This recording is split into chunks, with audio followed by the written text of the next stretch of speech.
All right, in this video, I'm going to talk about the measurements of money, which is the first part of the first chapter that you would be reading over the break if you're kind of following the schedule. So, money is actually categorized into three different categories: M1, M2, and M3, and it has to do with how liquid they are. Liquid being accessible, because different kind of forms of wealth, say like a large or long-term time deposit, will be hard to access. Yes, you might have a lot of money, but if it takes 2 weeks, 3 weeks, a month, whatever, to make it liquid, then that's not that useful. So we tend to use M1 for all our measurements, but it's important to know the different categories, especially when we're doing balance sheets and then the money market graph as well. So M1. M1 is what's considered fully liquid. Okay, fully liquid assets. That's going to be cash and checkable deposits.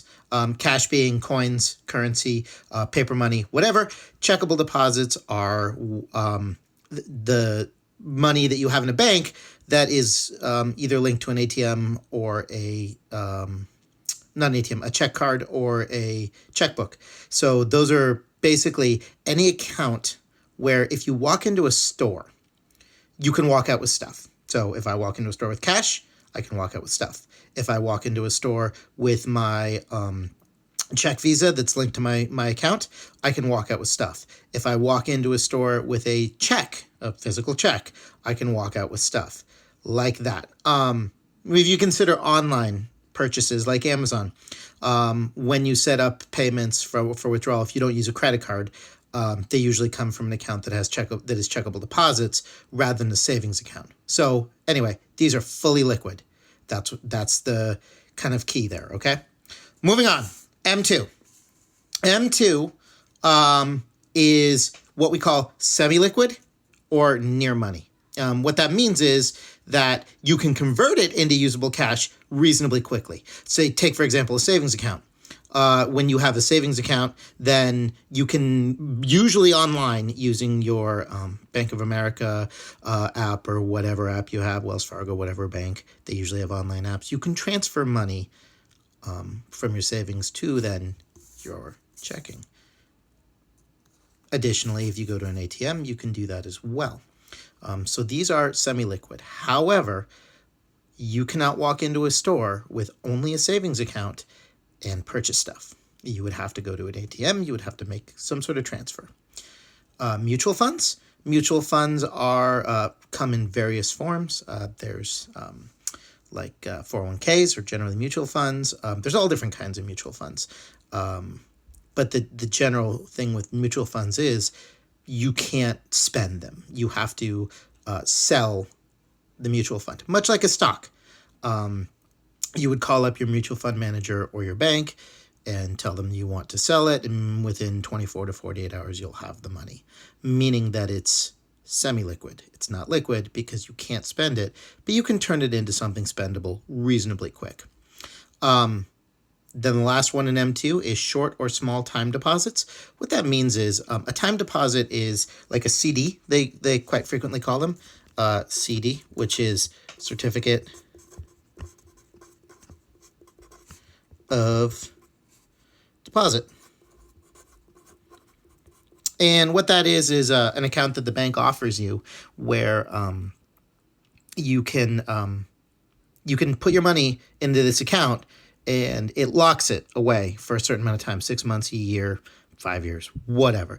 And the reason why the bank wants to do that is because then they can loan that money out freely without the fear of you wanting to withdraw it.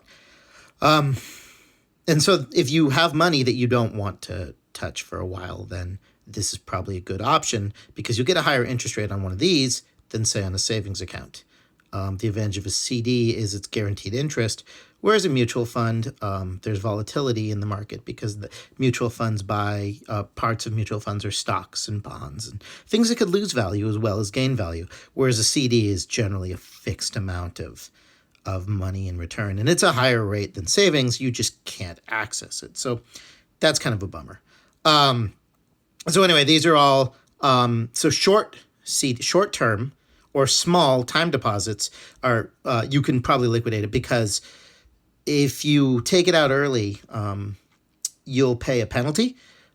But on a small time deposit or short term time deposit, the penalty isn't going to be anything worth worrying about. The last thing I wanted to add in here actually to M2 is it's also all of M1. So while cash is the largest single item in all of this,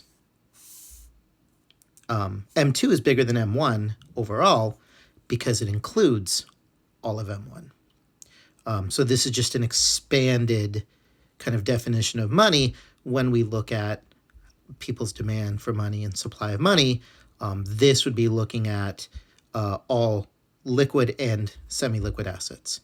M3, which we're never going to use, at least not for this class, is basically the least liquid, almost illiquid. These are things like large or long-term time deposits, things that you can't touch. There are certain accounts that you can get, like you might have one, or your parents might have one for you. That's the college fund account where you can't, like if I created one for my kids, which we did, I can't touch it till, well, ever actually. I put money in it. It's accessible when my kid turns 18 or when they're enrolled in college, whichever. Which actually, if they're not planning on going to college, I think they have to be 18, or I forget what the age is, but it's designed to release to them when they go off to college. So that's illiquid for me. I can't touch it ever, really, and no one really can pull the money out of it. Not anyone for at least 10 more years. So my retirement account, one of my retirement accounts, I can only access when I'm 59 and a half. If I try to pull it out early, it's going to cost me a lot of money in penalties and taxes. So that's M3. It's the least liquid. Some people put like property in there, and property is actually a really good example, even if it doesn't quite qualify. It's a good example because think about a house. Say all your value is tied up in a house. You might be a billionaire because you own $1 billion house, if such a thing exists. But if you don't have any liquid cash, you can't buy things.